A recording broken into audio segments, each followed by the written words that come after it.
Brijesh, Zee Entertainment, that stock is buzzing this morning, and of course, there are reports that Zee and Sony are making one final attempt at reviving their $10 billion merger that was called off last month. Now, the reports are suggesting that Zee is expected to inform Sony in the next 24 to 48 hours if it's willing to accept the terms and conditions. And as I mentioned, the stock is up about 6% this morning, still holding on to the gains. It's up about 4%.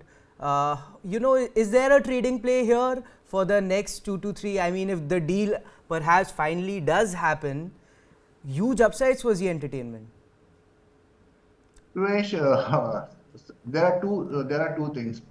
First, from the technical perspective, Z has seen a falling gap on 23rd of Jan.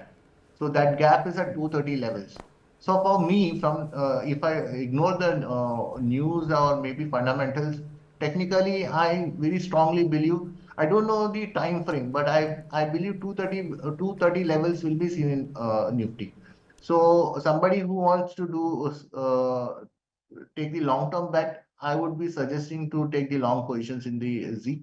Because irrespective of this, if the merger doesn't happen, if there is some negative news after a couple of days, then it might fall back. But then technically, this levels of 230 looks quite promising.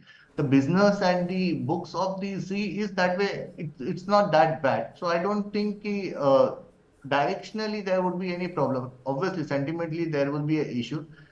In the last three days, there has been correction. Z has been making an attempt to cross 200 levels. I think recently 205 was the level from again the profit booking has come in this Z.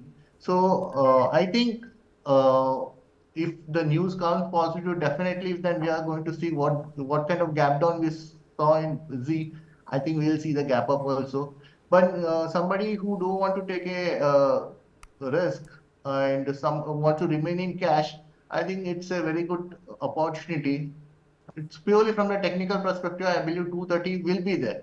It will take some months to come, but then definitely that should be there. So I'm quite aggressive, and our analysts like they believe that the books are okay. So I think even though if this thing doesn't happen, over a period of time, the Z will see some good bounce. So this can be one of the opportunity where cash traders, somebody who wants to take delivery positional trades, I would advise them to take the long positions.